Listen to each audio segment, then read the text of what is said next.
جناب ربیع بن سبرہ اپنے والد سے بیان کرتے ہیں کہ ہم رسول اللہ صلی اللہ علیہ وسلم کے ساتھ روانہ ہوئے، حتیٰ کہ جب ہم مقام عثمان میں تھے تو سراقہ بن مالک مدلجی رضی اللہ تعالیٰ عنہ نے آپ صلی اللہ علیہ وسلم سے کہا، اے اللہ کے رسول، ہمیں خوب واضح فرما دیجئے اور ہمیں ایسی قوم سمجھے جو گویا آج ہی پیدا ہوئے ہوں۔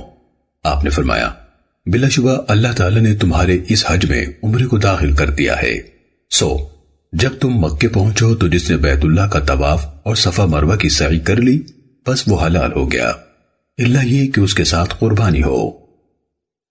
سنن ابو داود حدیث نمبر 1801۔ حضرت ابن عباس رضی اللہ تعالیٰ عنہ بیان کرتے ہیں کہ حضرت معاویہ رضی اللہ تعالیٰ عنہ نے انہیں بتایا کہ میں نے مروہ پر ایک تیر کے پھل سے نبی صلی اللہ علیہ وسلم کے بال کاٹے تھے، یا میں نے دیکھا کہ مروہ پر تیر کے پھل سے آپ کے بال کاٹے گئے۔ ابو بکر بن خلاد نے اخبرہ کا لفظ استعمال نہیں کیا بلکہ یوں کہا ان معاویہ بن ابی سفیان قال۔ سنن ابو داود حدیث نمبر 1802۔ حضرت ابن عباس رضی اللہ تعالیٰ عنہ بیان کرتے ہیں کہ حضرت معاویہ رضی اللہ تعالیٰ عنہ نے ان سے کہا، کیا تمہیں معلوم نہیں کہ میں نے مروہ پر ایک بدوی کے تیر کے پھل سے رسول اللہ صلی اللہ علیہ وسلم کے بال کاٹے تھے؟ حسن بن علی کی روایت میں اضافہ ہے حج کے موقع پر۔ سنن ابو داود حدیث نمبر 1803۔ حضرت ابن عباس رضی اللہ تعالیٰ عنہ بیان کرتے ہیں کہ نبی صلی اللہ علیہ وسلم نے عمرے کا تلبیہ پکارا اور آپ کے اصحاب نے حج کا۔ سنن ابو داود حدیث نمبر 1804۔ حضرت عبداللہ بن عمر رضی اللہ تعالیٰ عنہ بیان کرتے ہیں کہ رسول اللہ صلی اللہ علیہ وسلم نے حجۃ الوداع میں عمرے کو حج کے ساتھ ملا کر تمتع کیا۔ تمتع کا لغوی معنی استفادہ مراد ہے۔ آپ نے ذوالحلیفہ سے قربانی لی اور اپنے ساتھ لے گئے۔ ابتدا میں رسول اللہ صلی اللہ علیہ وسلم نے عمرے کا تلبیہ کہا اور پھر حج کا، اور لوگوں نے بھی آپ کے ساتھ عمرے کو حج کے ساتھ ملا کر تمتع کیا۔ لوگوں میں سے کچھ تو وہ تھے جو قربانی اپنے ساتھ لے گئے اور کچھ وہ تھے جو نہ لے گئے۔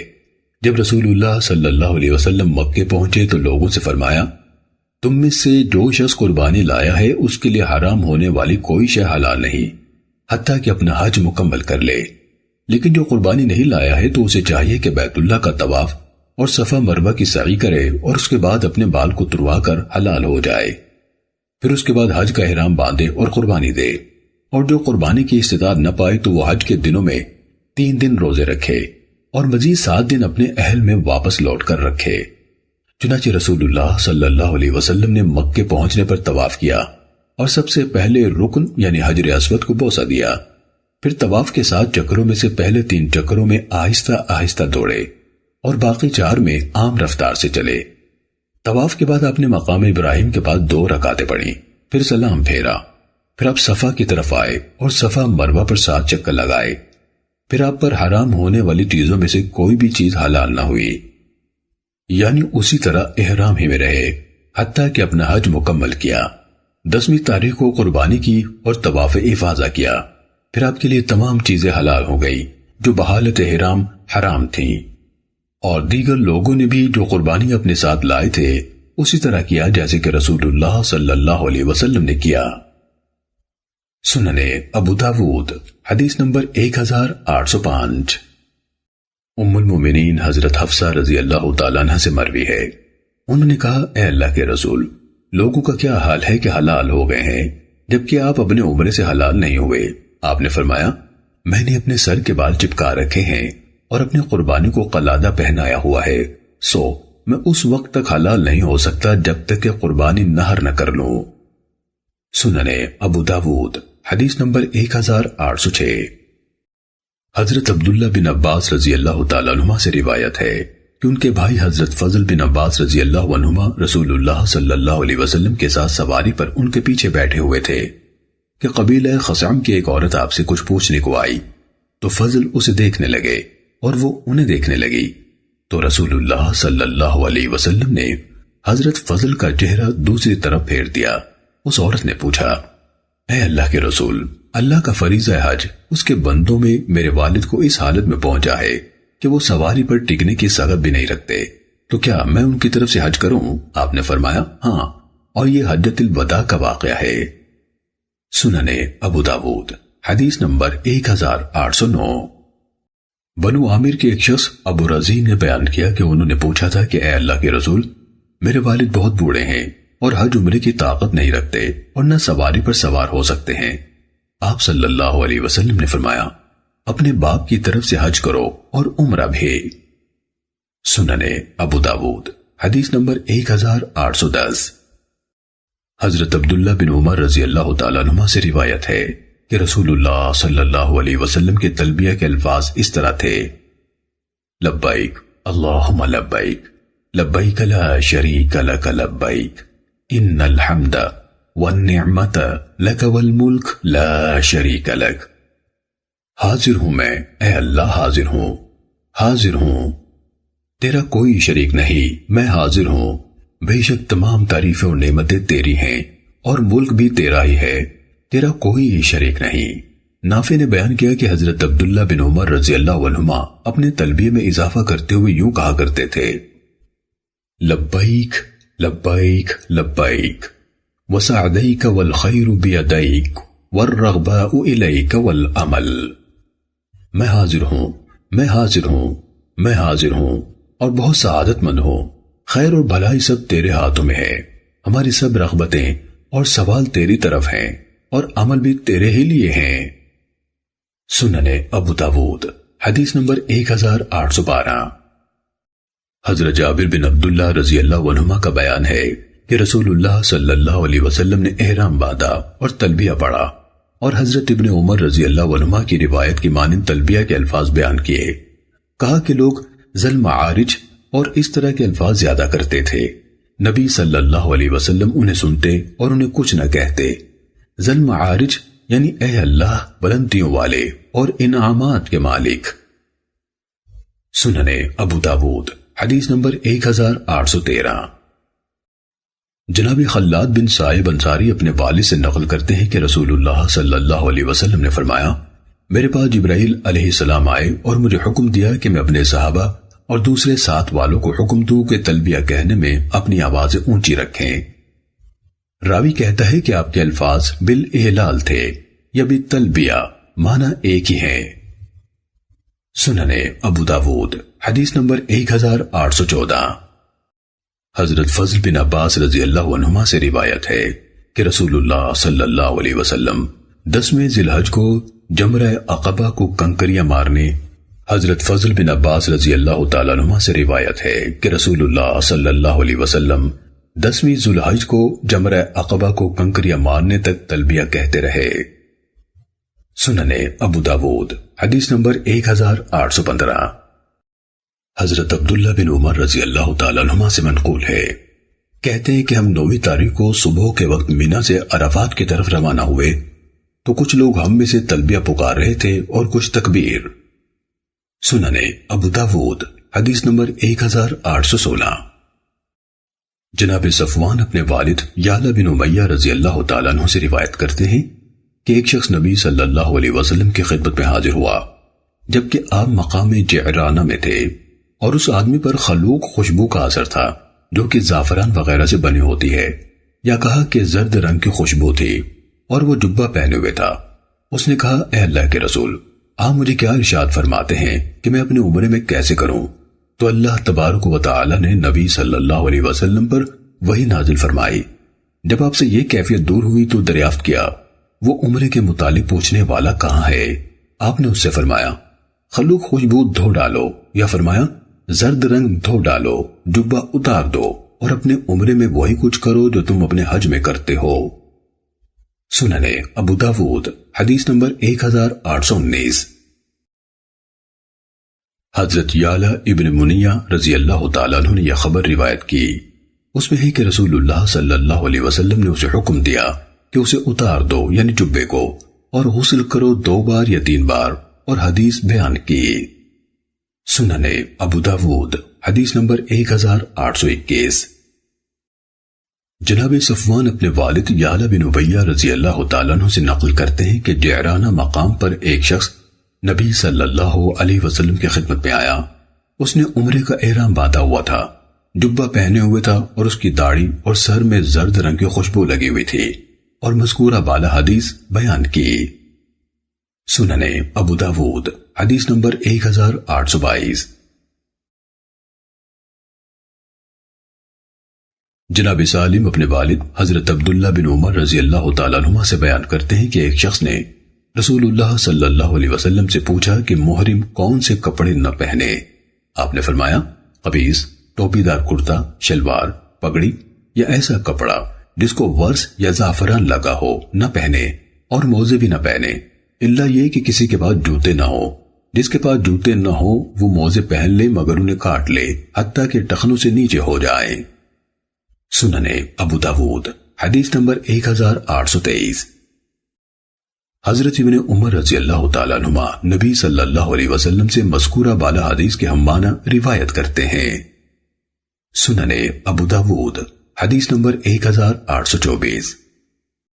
جناب نافع نے حضرت ابن عمر رضی اللہ تعالیٰ عنہما سے انہوں نے نبی صلی اللہ علیہ وسلم سے مذکورہ بالا حدیث کے ہم معنی روایت کیا ہے اور مزید کہا ہے احرام والی عورت نقاب پہنے نہ دستانے پہنے۔ امام ابو داود رحمہ اللہ کہتے ہیں کہ یہ حدیث حاتم بن اسماعیل اور یحییٰ بن ایوب نے موسیٰ بن عقبہ سے، انہوں نے نافع سے اسی طرح روایت کی ہے جیسے کہ لیث نے روایت کی ہے، مگر اس کو موسیٰ بن طارق نے موسیٰ بن عقبہ سے حضرت ابن عمر رضی اللہ عنہما پر موقوفاً روایت کیا ہے، اور ایسے ہی عبید اللہ بن عمر، مالک اور ایوب نے بھی موقوفاً روایت کیا ہے، جبکہ ابراہیم بن سعید مدنی نے نافع سے، انہوں نے ابن عمر رضی اللہ عنہما سے، انہوں نے نبی صلی اللہ علیہ وسلم سے روایت کیا کہ احرام والی نقاب لگائے نہ دستانے پہنے۔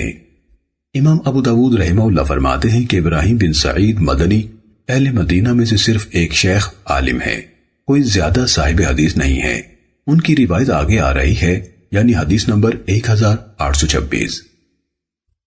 سننے ابو داود حدیث نمبر 1825۔ حضرت ابن عمر رضی اللہ تعالیٰ عنہما نبی صلی اللہ علیہ وسلم سے روایت کرتے ہیں کہ آپ نے فرمایا احرام والی عورت نہ نقاب لگائے اور نہ دستانے پہنے۔ سننے ابو داود حدیث نمبر 1826۔ حضرت عبداللہ بن عمر رضی اللہ تعالیٰ عنہما سے مروی ہے کہ انہوں نے رسول اللہ صلی اللہ علیہ وسلم سے سنا کہ آپ نے عورتوں کو احرام میں دستانے پہننے اور نقاب لگانے سے منع فرمایا ہے، اور ایسے لباس سے بھی جسے ورس یعنی ایک رنگ دار بوٹی اور زعفران لگی ہو۔ ان کے علاوہ جو لباس اور رنگ چاہے پہن لے، یعنی اصفر زرد رنگ ہو یا ریشم یا زیور یا شلوار یا قمیض یا موزہ۔ امام ابو داود رحمہ اللہ فرماتے ہیں کہ اس حدیث کو عبدہ بن سلیمان اور محمد بن سلمہ، محمد بن اسحاق سے اور وہ نافع سے روایت کرتے ہیں، مگر صرف اس حصے تک، یعنی وما مس الورس والزعفران من الثياب، بعد والا حصہ یہ دونوں روایت نہیں کرتے۔ سننے ابو داود حدیث نمبر 1827۔ حضرت ابن عمر رضی اللہ تعالیٰ عنہما سے مروی ہے کہ انہیں سردی لگی تو انہوں نے کہا اے نافع مجھ پر کوئی کپڑا ڈال دو، چنانچہ میں یعنی نافع نے ان پر ایک برنس یعنی ایک قمیض جس کا ایک حصہ بطور ٹوپی استعمال ہوتا ہے ڈال دی، تو وہ بولے مجھ پر یہ ڈال رہا ہے، حالانکہ رسول اللہ صلی اللہ علیہ وسلم نے محرم کو اس کے پہننے سے منع فرمایا ہے۔ سننے ابو داود حدیث نمبر 1828۔ حضرت ابن عباس رضی اللہ تعالیٰ عنہما سے روایت ہے، کہتے ہیں کہ میں نے رسول اللہ صلی اللہ علیہ وسلم کو کہتے ہوئے سنا جسے تہبند نہ ملے وہ شلوار پہن لے، اور جس کے پاس جوتے نہ ہو وہ موزے پہن لے۔ امام ابو داود رحمہ اللہ نے کہا یہ اہل مکہ کی روایت ہے، اور اس کا محور اہل بصرہ میں سے جابر بن زید رحمہ اللہ ہے۔ اس روایت میں انفرادیت یہ ہے کہ اس میں سراویل یعنی شلوار کا ذکر ہے اور موزوں کے بارے میں کاٹنے کی ہدایت نہیں ہے۔ سننے ابو داود حدیث نمبر 1829۔ ام المومنین حضرت عائشہ رضی اللہ تعالیٰ عنہ نے بیان کیا کہ ہم نبی صلی اللہ علیہ وسلم کی معیت میں مکے کو جاتی تو احرام کے وقت اپنی پیشانیوں پر خوشبودار مرکب خوشبو کا ضماد کر لیا کرتی تھیں۔ جب پسینہ آتا تو وہ ہمارے چہروں پر بہہ آتا تھا، نبی صلی اللہ علیہ وسلم اسے دیکھتے تو اسے منع نہ فرماتے تھے۔ سننے ابو داود حدیث نمبر 1830۔ جناب سالم بن عبداللہ اپنے والد حضرت عبداللہ بن عمر رضی اللہ عنہما کے متعلق بیان کرتے ہیں کہ وہ احرام والی عورت کو کہا کرتے تھے کہ اپنے موزے کاٹ لے۔ پھر ان کی زوجہ صفیہ بنت ابی عبید نے انہیں بیان کیا کہ حضرت عائشہ رضی اللہ تعالیٰ عنہ نے اس کو بیان کیا کہ رسول اللہ صلی اللہ علیہ وسلم نے عورتوں کو موزے پہننے کی رخصت دی ہے، تو وہ اپنی بات سے رک گئے۔ سننے ابو داود حدیث نمبر 1831۔ حضرت براء رضی اللہ تعالیٰ عنہ بیان کرتے ہیں کہ جب رسول اللہ صلی اللہ علیہ وسلم نے حدیبیہ والوں سے صلح کی تھی تو اس بات پر صلح کی تھی کہ یہ لوگ یعنی مسلمان مکے میں اس حالت میں داخل ہوں گے کہ ان کے ہتھیار ان کی میانوں میں ہوں گے۔ غالباً شعبہ نے ابو اسحاق سے پوچھا جلبان السلاح کیا ہوتا ہے؟ انہوں نے کہا چمڑے کا وہ تھیلا جس میں ہتھیار رکھا جاتا ہے۔ سننے ابو داود حدیث نمبر 1832۔ حضرت ام الحسین رضی اللہ تعالیٰ عنہ بیان کرتی ہیں کہ ہم نے نبی صلی اللہ علیہ وسلم کی معیت میں حجۃ الوداع کیا، چنانچہ میں نے حضرت اسامہ اور بلال رضی اللہ عنہما کو دیکھا کہ ان میں سے ایک رسول اللہ صلی اللہ علیہ وسلم کی اونٹنی کی مہار پکڑے ہوئے تھا اور دوسرا آپ کو گرمی سے بچانے کے لیے آپ پر کپڑا بلند کیے ہوئے تھا، اور ان کی یہ خدمت اسی طرح رہی حتیٰ کہ آپ نے جمرہ عقبہ کو کنکریاں مار لی۔ سننے ابو داود حدیث نمبر 1834۔ حضرت ابن عباس رضی اللہ تعالیٰ عنہ سے مروی ہے کہ نبی صلی اللہ علیہ وسلم نے احرام کی حالت میں سینگی لگوائی تھی۔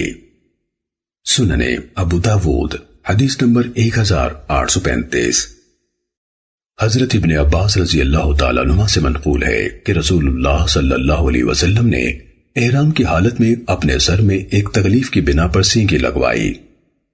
سننے ابو داود حدیث نمبر 1836۔ جناب نبیہ بن وہب رحمہ اللہ سے مروی ہے کہ عمر بن عبید اللہ بن معمر کی آنکھیں خراب ہو گئیں تو انہوں نے جناب ابان بن عثمان سے پوچھا کہ کیا کیا جائے۔ سفیان نے بتایا کہ یہ ان دنوں امیر حج تھے۔ انہوں نے جواب دیا کہ ایلوے کا لیپ کر لے، بے شک میں نے حضرت عثمان رضی اللہ تعالیٰ عنہ سے سنا تھا، وہ یہ بات رسول اللہ صلی اللہ علیہ وسلم سے بیان کرتے تھے۔ سننے ابو داود حدیث نمبر 1838۔ عثمان بن ابی شیبہ نے اسے اسماعیل بن ابراہیم سے، انہوں نے نافع سے، انہوں نے نبیہ بن وہب سے مذکورہ بالا روایت بیان کی۔ سننے ابو داود حدیث نمبر 1839۔ عبداللہ بن حنین سے مروی ہے کہ حضرت عبداللہ بن عباس اور مسور بن مخرمہ رضی اللہ عنہم ابوا مقام میں تھے کہ ان میں ایک مسئلے میں اختلاف ہو گیا۔ ابن عباس رضی اللہ عنہما نے کہا کہ محرم اپنا سر دھو سکتا ہے، مسور رضی اللہ عنہ نے کہا کہ نہیں دھو سکتا۔ چنانچہ ابن عباس رضی اللہ تعالیٰ عنہما نے اس کو یعنی عبداللہ بن حنین کو حضرت ابو ایوب انصاری رضی اللہ تعالیٰ عنہ کے ہاں بھیج دیا تو اس نے ان کو پایا کہ وہ کنویں کی چرخی کی 2 لکڑیوں کے پاس بیٹھے غسل کر رہے تھے اور ایک کپڑے سے پردہ کیے ہوئے تھے۔ کہتے ہیں کہ میں نے ان کو سلام کیا تو انہوں نے پوچھا کون ہو؟ میں نے کہا میں عبداللہ بن حنین ہوں، مجھے عبداللہ بن عباس رضی اللہ عنہما نے بھیجا ہے کہ آپ سے دریافت کروں کہ رسول اللہ صلی اللہ علیہ وسلم حالت احرام میں اپنا سر کیسے دھویا کرتے تھے۔ تو انہوں نے یعنی ابو ایوب نے اپنا ہاتھ پردے والے کپڑے پر رکھ کر اسے کچھ نیچے کیا حتیٰ کہ مجھے ان کا سر نظر آنے لگا۔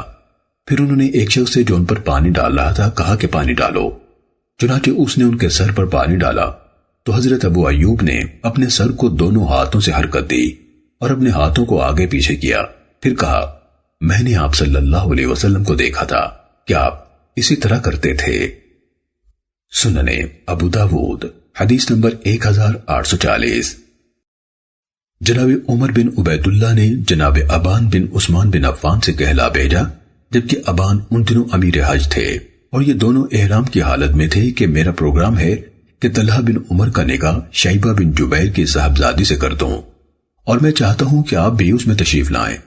تو جناب ابان نے اس سے انکار کر دیا اور کہا میں نے اپنے والد حضرت عثمان بن عفان رضی اللہ تعالیٰ عنہ سے سنا ہے، وہ کہتے تھے کہ رسول اللہ صلی اللہ علیہ وسلم نے فرمایا ہے محرم اپنا نکاح کرے نہ کسی دوسرے کا۔ سننے ابو داود حدیث نمبر 1841۔ جناب ابان بن عثمان حضرت عثمان رضی اللہ تعالیٰ عنہ سے روایت کرتے ہیں کہ رسول اللہ صلی اللہ علیہ وسلم نے فرمایا، اور مذکورہ بالا حدیث کے مثل ذکر کیا اور مزید کہا، اور نہ شادی کا پیغام دے۔ سننے ابو داود حدیث نمبر 1842۔ حضرت میمونہ رضی اللہ تعالیٰ عنہ کے بھتیجے یزید بن اسم حضرت میمونہ رضی اللہ تعالیٰ عنہ سے روایت کرتے ہیں، وہ کہتی ہیں کہ رسول اللہ صلی اللہ علیہ وسلم نے مجھ سے مقام سلف میں نکاح کیا تھا اور ہم دونوں حلال تھے۔ سننے ابو داود حدیث نمبر 1843۔ حضرت ابن عباس رضی اللہ تعالیٰ عنہ بیان کرتے ہیں کہ نبی صلی اللہ علیہ وسلم نے حضرت میمونہ رضی اللہ تعالیٰ عنہ سے نکاح کیا جبکہ آپ حالت احرام میں تھے۔ سننے ابو داود حدیث نمبر 1844۔ جناب سالم اپنے والد حضرت عبداللہ بن عمر رضی اللہ عنہما سے روایت کرتے ہیں کہ نبی صلی اللہ علیہ وسلم سے سوال کیا گیا کہ محرم کون سے جانور قتل کر سکتا ہے؟ آپ نے فرمایا، 5 جانوروں کے قتل میں کوئی گناہ نہیں ہے، حرم میں مارے یا اس سے باہر حل میں، اور حالت احرام میں مارے یا حلال ہوتے ہوئے، یعنی بچھو، کوا، چوہا، چیل اور کاٹنے والا کتا۔ سننے ابو داود حدیث نمبر 1846۔ حضرت ابو ہریرہ رضی اللہ تعالیٰ عنہ سے مروی ہے، رسول اللہ صلی اللہ علیہ وسلم نے فرمایا، 5 قسم کے جانوروں کو حرم میں قتل کرنا حلال ہے، یعنی سانپ، بچھو، چیل، چوہا اور کاٹنے والا کتا۔ سننے ابو داود حدیث نمبر 1847۔ حضرت ابن عباس رضی اللہ تعالیٰ عنہ سے مروی ہے، انہوں نے کہا، اے زید بن ارقم، کیا تمہیں معلوم ہے کہ رسول اللہ صلی اللہ علیہ وسلم کو ایک شکار کا عضو ہدیہ دیا گیا تھا تو آپ نے اسے قبول نہیں کیا تھا اور فرمایا تھا ہم احرام میں ہیں؟ حضرت زید رضی اللہ تعالیٰ عنہ نے جواب دیا، ہاں۔ سننے ابو داود حدیث نمبر 1850۔ حضرت ابو قتادہ انصاری رضی اللہ تعالیٰ عنہ سے مروی ہے کہ وہ نبی صلی اللہ علیہ وسلم کے ساتھ تھے، حتیٰ کہ مکے کے راستے میں ایک جگہ وہ اپنے ساتھیوں کے ساتھ پیچھے رہ گئے جو کہ احرام میں تھے، جبکہ یہ بغیر احرام کے تھے۔ ابو قتادہ رضی اللہ تعالیٰ عنہ نے ایک نیل گائے کو دیکھا تو اپنے گھوڑے پر سوار ہو گئے اور ساتھیوں سے کہا کہ مجھے میرا کوڑا پکڑا دو۔ انہوں نے کوڑا دینے سے انکار کر دیا، پھر بھالا مانگا تو انہوں نے اس کے دینے سے بھی انکار کر دیا۔ آخر خود ہی اٹھایا اور اس نیل گائے کے پیچھے بھاگ گئے اور اسے مار لائے، تو کچھ اصحاب رسول صلی اللہ علیہ وسلم نے اس کا گوشت کھایا اور کچھ نے انکار کر دیا۔ پھر جب یہ حضرات رسول اللہ صلی اللہ علیہ وسلم سے جا ملے تو آپ سے اس کے بارے میں دریافت کیا۔ آپ صلی اللہ علیہ وسلم نے فرمایا، یہ تو رزق ہے جو اللہ نے تمہیں کھلایا ہے۔ سننے ابو داود حدیث نمبر 1852۔ حضرت ابو ہریرہ رضی اللہ تعالیٰ عنہ سے مروی ہے، نبی صلی اللہ علیہ وسلم نے فرمایا، ٹڈی سمندر کے شکار کی قسم میں سے ہے۔ سننے ابو داود حدیث نمبر 1853۔ جناب کعب احبار رحمہ اللہ سے منقول ہے کہ ٹڈی سمندر کے شکار میں سے ہے۔ سننے ابو داود حدیث نمبر 1855۔ حضرت کعب بن عجرہ رضی اللہ تعالیٰ عنہ سے روایت ہے کہ حدیبیہ کے دنوں میں رسول اللہ صلی اللہ علیہ وسلم ان کے پاس سے گزرے اور فرمایا، تمہارے سر کی جوؤں نے تمہیں ایزا دے رکھی ہے؟ انہوں نے کہا، ہاں۔ تو نبی صلی اللہ علیہ وسلم نے فرمایا، سر منڈوا لو اور پھر ایک بکری کی قربانی کر دو، یا 3 دن روزے رکھو، یا 3 ساغ کھجور 6 مسکینوں میں تقسیم کر دو۔ سننے ابو داود حدیث نمبر 1856۔ حضرت کعب بن عجرہ رضی اللہ تعالیٰ عنہ سے مروی ہے، رسول اللہ صلی اللہ علیہ وسلم نے ان سے فرمایا، چاہو تو قربانی دے دو، چاہو تو 3 دن روزے رکھ لو، اور چاہو تو 3 ساغ کھجور 6 مسکینوں کو کھلا دو۔ سننے ابو داود حدیث نمبر 1857۔ حضرت کعب بن عجرہ رضی اللہ تعالیٰ عنہ کا بیان ہے کہ حدیبیہ کے دنوں میں رسول اللہ صلی اللہ علیہ وسلم ان کے پاس سے گزرے اور قصہ بیان کیا۔ آپ نے پوچھا، کیا تمہارے پاس خون یعنی فدیے کا جانور ہے؟ انہوں نے کہا، نہیں۔ آپ نے فرمایا، تو 3 دن روزے رکھو، یا 3 ساغ کھجور 6 مسکینوں میں صدقہ کر دو، ہر 2 مسکینوں کو 1 صاع دو۔ سننے ابو داود حدیث نمبر 1858۔ حضرت کعب بن عجرہ رضی اللہ تعالیٰ عنہ سے اس قصے میں مروی ہے کہ آپ نے فرمایا، ان تینوں کاموں میں سے جو بھی کرو گے تم سے کفایت کرے گا۔ سننے ابو داود حدیث نمبر 1861۔ حضرت حجاج بن عمرو انصاری رضی اللہ تعالیٰ عنہ بیان کرتے ہیں کہ رسول اللہ صلی اللہ علیہ وسلم نے فرمایا، جس کی ہڈی ٹوٹ جائے یا لنگڑا ہو جائے تو وہ حلال ہو گیا، یعنی اس کے لیے حلال ہو جانا مباح ہے اور آئندہ کے لیے اس پر حج ہے۔ جناب اکرمہ کہتے ہیں، میں نے حضرت ابن عباس رضی اللہ تعالیٰ عنہما اور ابو ہریرہ رضی اللہ تعالیٰ عنہ سے اس بارے میں پوچھا، ان دونوں نے حجاج کی روایت کی تصدیق کی۔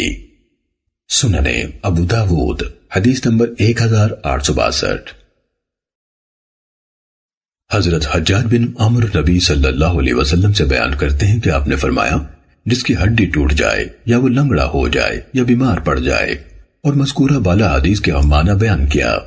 امام ابو داود رحمہ اللہ کے شیخ جناب سلمہ بن شبیب نے اپنی سند میں انبأنا یعنی ہم کو خبر دی کا کلمہ استعمال کیا۔ اس طرح انہوں نے اپنے شیخ سے سماع کی تصریح کر دی۔ سننے ابو داود حدیث نمبر 1863۔ عمرو بن میمون کہتے ہیں کہ میں نے ابو حازر حمیری کو سنا، وہ میرے والد میمون بن مہران سے بیان کر رہے تھے کہ جس سال اہل شام نے مکے میں ابن زبیر کا محاصرہ کیا تھا، میں یعنی ابو حازر حمیری عمرے کی غرض سے روانہ ہوا۔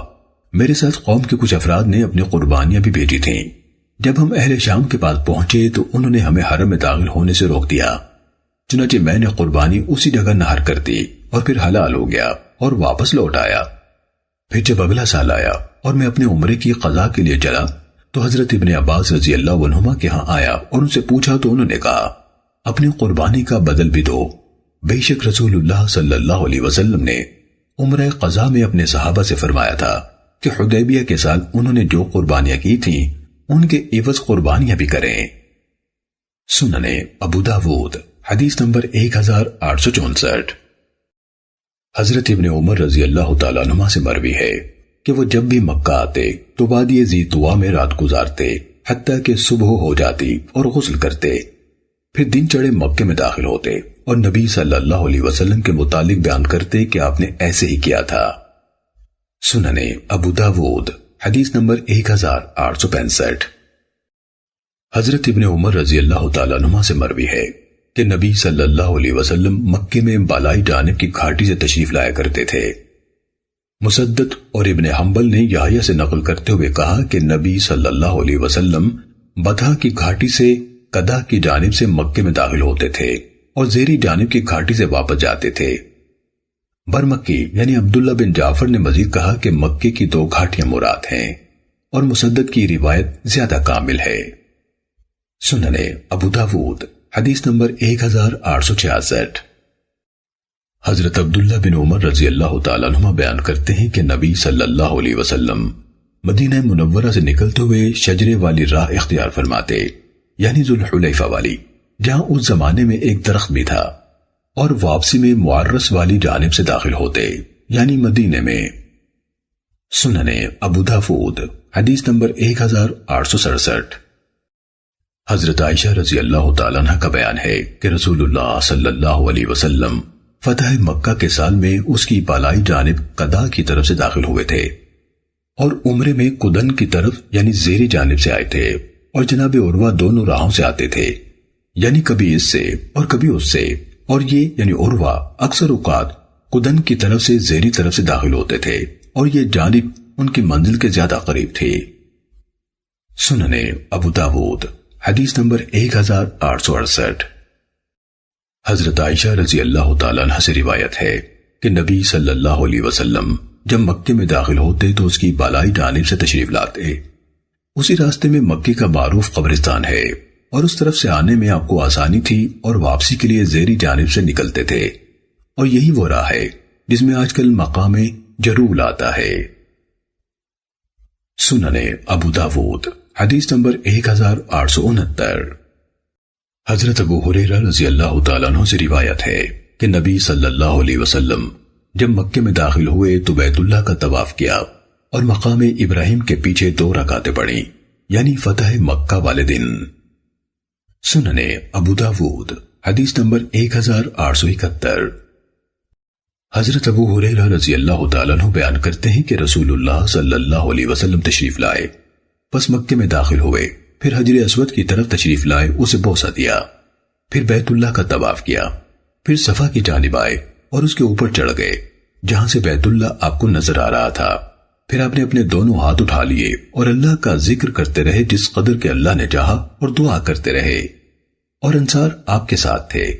راوی حدیث ہاشم نے کہا، دعا فرمائی، اللہ کی حمد کی اور جو چاہا دعا کی۔ سننے ابو داود حدیث نمبر 1872۔ حضرت عمر رضی اللہ تعالیٰ عنہ سے مروی ہے کہ وہ حجر اسود کے پاس آئے اور اس کو بوسہ دیا، پھر کہا، بلا شبہ میں جانتا ہوں کہ تو محض ایک پتھر ہی ہے، نفع دے سکتا ہے نہ نقصان۔ اگر میں نے رسول اللہ صلی اللہ علیہ وسلم کو نہ دیکھا ہوتا کہ انہوں نے تجھے بوسہ دیا تھا تو میں تجھے بوسہ نہ دیتا۔ سننے ابو داود حدیث نمبر 1873۔ حضرت ابن عمر رضی اللہ تعالیٰ عنہ بیان کرتے ہیں کہ میں نے رسول اللہ صلی اللہ علیہ وسلم کو دیکھا، آپ بیت اللہ کے صرف 2 یمانی ارکان کو ہی ہاتھ لگاتے تھے۔ سننے ابو داود حدیث نمبر 1874۔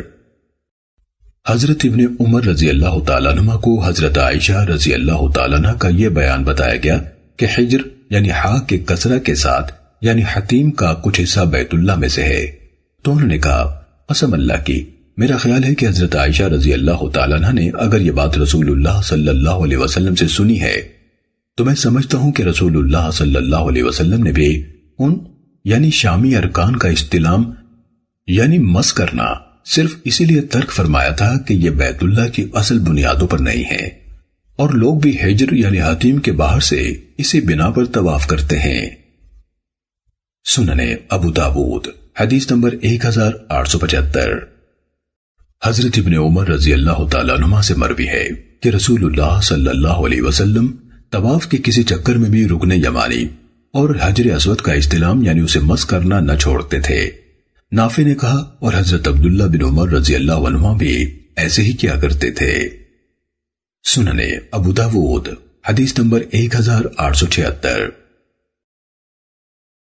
حضرت ابن عباس رضی اللہ عنہما سے روایت ہے کہ رسول اللہ صلی اللہ علیہ وسلم نے حجۃ الوداع میں اونٹ پر سوار ہو کر طواف کیا، آپ اپنے عصا سے رکن یعنی حجر اسود کو مس کرتے تھے۔ سننے ابو داود حدیث نمبر 1877۔ صفیہ بنت شیبہ رضی اللہ تعالیٰ عنہ بیان کرتی ہیں کہ فتح مکہ کے سال جب رسول اللہ صلی اللہ علیہ وسلم کو مکے میں اطمینان حاصل ہو گیا تو آپ نے اپنے اونٹ پر سوار ہو کر طواف کیا۔ کہتی ہیں کہ میں آپ کو دیکھ رہی تھی کہ آپ اپنے عصا سے رکن یعنی حجر اسود کا استلام فرماتے تھے۔ سننے ابو داود حدیث نمبر 1878۔ جناب ابو طفیل عامر بن واصلہ رضی اللہ تعالیٰ عنہ کہتے ہیں کہ میں نے نبی صلی اللہ علیہ وسلم کو دیکھا کہ آپ اپنی سواری پر سوار بیت اللہ کا طواف کر رہے تھے، اپنے عصا سے رکن یعنی حجر اسود کا استلام کرتے تھے اور پھر اسے بوسہ دیتے تھے۔ محمد بن رافع نے مزید کہا، پھر آپ صفا مروہ کی طرف تشریف لے گئے اور اپنی سواری پر ان کے مابین 7 چکر لگائے۔ سننے ابو داود حدیث نمبر 1879۔ حضرت جابر بن عبداللہ رضی اللہ تعالیٰ عنہ بیان کرتے ہیں کہ نبی صلی اللہ علیہ وسلم نے حجۃ الوداع میں اپنی سواری پر سوار ہو کر بیت اللہ کا طواف کیا اور صفا مروہ کی سعی کی تاکہ لوگ آپ کو دیکھ لیں اور آپ ان سے بلند رہیں اور وہ آپ سے مسائل دریافت کر سکیں، کیونکہ لوگوں نے آپ کو گھیر رکھا تھا۔ سننے ابو داود حدیث نمبر 1880۔ ام المومنین حضرت ام سلمہ رضی اللہ تعالیٰ عنہ سے روایت ہے، وہ کہتی ہے کہ میں نے رسول اللہ صلی اللہ علیہ وسلم سے کہا کہ میری طبیعت خراب ہے، تو آپ نے فرمایا سواری پر بیٹھ کر لوگوں کے پیچھے سے طواف کر لو۔ کہتی ہیں چنانچہ میں نے طواف کیا اور رسول اللہ صلی اللہ علیہ وسلم اس وقت بیت اللہ کے پہلو میں نماز پڑھا رہے تھے اور آپ وَالطُّورِ وَكِتَابٍ مَّسْطُورٍ کی قرات فرما رہے تھے۔ سننے ابو داود حدیث نمبر 1882۔ حضرت ابن عباس رضی اللہ عنہما سے روایت ہے کہ رسول اللہ صلی اللہ علیہ وسلم اور آپ کے صحابہ نے مقام جعرانہ سے احرام باندھ کر عمرہ کیا تو بیت اللہ میں انہوں نے رمل کیا اور اپنی چادروں کو اپنے بغلوں کے نیچے سے بائیں کندھوں پر ڈال لیا۔ سننے ابو داود حدیث نمبر 1884۔ حضرت ابو طفیل رضی اللہ تعالیٰ عنہ کہتے ہیں کہ میں نے حضرت ابن عباس رضی اللہ تعالیٰ عنہ سے کہا، آپ کی قوم کا خیال ہے کہ رسول اللہ صلی اللہ علیہ وسلم نے بیت اللہ میں رمل کیا تھا اور یہ کہ یہ سنت ہے، تو وہ بولے کہ انہوں نے سچ کہا ہے اور کچھ غلط۔ میں نے کہا کیا مطلب، کیا سچ کہا اور کیا غلط؟ فرمایا یہ تو سچ ہے کہ رسول اللہ صلی اللہ علیہ وسلم نے رمل کیا تھا، مگر سنت کہنا غلط ہے۔ در حقیقت قریش نے حدیبیہ کے زمانے میں کہا تھا کہ محمد صلی اللہ علیہ وسلم اور اس کے اصحاب کو چھوڑ دو، حتیٰ کہ وہ خود ہی جانوروں کی موت مر جائیں گے، جیسے اونٹوں کی ناکوں میں کیڑے پڑ جاتے ہیں اور پھر وہ ہلاک ہو جاتے ہیں۔ پھر جب انہوں نے آپ سے صلح کر لی کہ یہ لوگ اگلے سال آئیں اور مکے میں 3 دن ٹھہریں، چنانچہ رسول اللہ صلی اللہ علیہ وسلم تشریف لائے تو مشرکین قویقیان کی جانب سے دیکھ رہے تھے۔ تب آپ نے اپنے اصحاب سے فرمایا بیت اللہ کے گرد 3 چکر رمل کرو، یعنی کندھے ہلا ہلا کر آہستہ آہستہ دوڑو، اور یہ کوئی سنت نہیں ہے۔ میں نے کہا آپ کی قوم کا خیال ہے کہ رسول اللہ صلی اللہ علیہ وسلم نے صفا اور مروہ کی سعی اونٹ پر سوار ہو کر کی تھی اور یہ بھی سنت ہے۔ تو وہ بولے انہوں نے سچ کہا ہے اور کچھ غلط۔ میں نے کہا کیا سچ ہے اور کیا غلط؟ فرمایا سچ یہ ہے کہ رسول اللہ صلی اللہ علیہ وسلم نے صفا اور مروہ کی سعی اونٹ پر کی تھی، مگر یہ سنت ہو۔ غلط ہے، دراصل لوگوں کو رسول اللہ صلی اللہ علیہ وسلم سے دور نہ کیا جاتا تھا اور نہ ہٹایا جاتا تھا، جبکہ وہ آپ پر ہجوم کیے ہوئے تھے، تو آپ نے اونٹ پر سوار ہو کر سعی کی تاکہ وہ آپ کی بات سن سکیں، آپ کو دیکھ سکیں اور ان کے ہاتھ آپ تک نہ پہنچ پائیں۔ سننے ابو داود حدیث نمبر 1885۔ حضرت ابن عباس رضی اللہ عنہما نے بیان کیا کہ رسول اللہ صلی اللہ علیہ وسلم مکے میں تشریف لائے جبکہ ان لوگوں کو یثرب کے بخار نے کمزور کر دیا تھا، تو مشرکین نے کہا تمہارے پاس ایک ایسی قوم آ رہی ہے جسے بخار نے نڈال کر دیا ہے اور انہیں اس سے بڑی اذیت پہنچی ہے۔ اللہ تعالیٰ نے مشرکین کی اس بات سے جو انہوں نے کہی اپنے نبی صلی اللہ علیہ وسلم کو مطلع فرما دیا، بس آپ نے انہیں حکم دیا کہ 3 چکروں میں رمل کریں اور رکن یمانی اور حجر اسود کے درمیان عام رفتار سے چلیں۔ جب انہوں نے ان لوگوں کو رمل کرتے دیکھا کہ بڑی پھرتی سے طواف کر رہے ہیں تو کہنے لگے انہی لوگوں کے بارے میں تم کہتے ہو کہ ان کو بخار نے کمزور کر دیا ہے، یہ تو ہم سے زیادہ طاقتور ہیں۔ حضرت ابن عباس رضی اللہ عنہما نے کہا آپ صلی اللہ علیہ وسلم نے صحابہ پر شفقت فرماتے ہوئے طواف کے سب چکروں میں رمل کا حکم نہیں دیا تھا۔ سننے ابو داود حدیث نمبر 1886۔ جناب اسلم ادبی کہتے ہیں کہ میں نے حضرت عمر ابن الخطاب رضی اللہ تعالیٰ عنہ سے سنا، فرماتے تھے آج یہ کندھے ہلا ہلا کر دوڑنا اور ان کا ننگا کرنا کیوں ہے؟ یعنی اس کی کوئی ضرورت تو نہیں ہے، حالانکہ اللہ تعالیٰ نے اسلام کو قوی اور مضبوط بنا دیا ہے اور کفر و کفار کو یہاں سے نکال باہر کیا ہے۔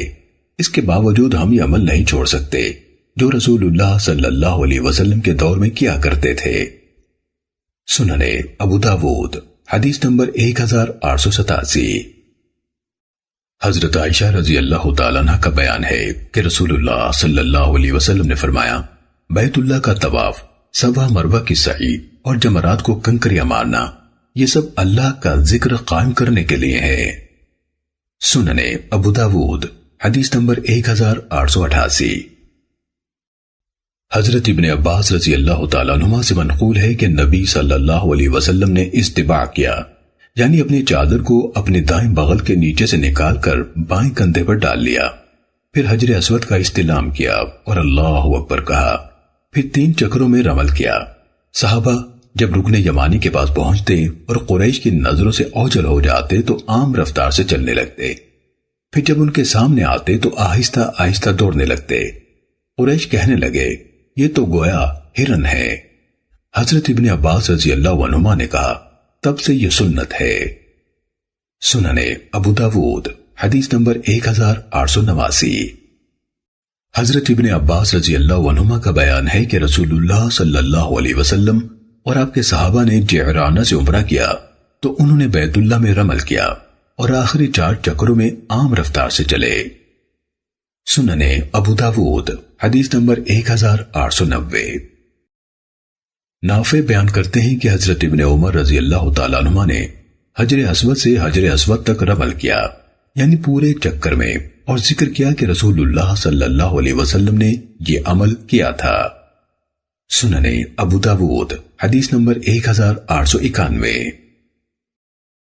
حضرت عبداللہ بن صائب رضی اللہ تعالیٰ عنہ کہتے ہیں کہ میں نے رسول اللہ صلی اللہ علیہ وسلم کو سنا، آپ رکن یمانی اور حجر اسود کے مابین یہ دعا پڑھ رہے تھے، ربنا آتنا فی الدنیا حسنہ وفی الآخرۃ حسنہ وقنا عذاب النار۔ اے ہمارے رب، ہمیں دنیا میں خیر و بھلائی عنایت فرما اور آخرت میں بھی خیر و بھلائی دے اور ہمیں آگ کے عذاب سے محفوظ رکھ۔ سنن ابو داود حدیث نمبر 1892۔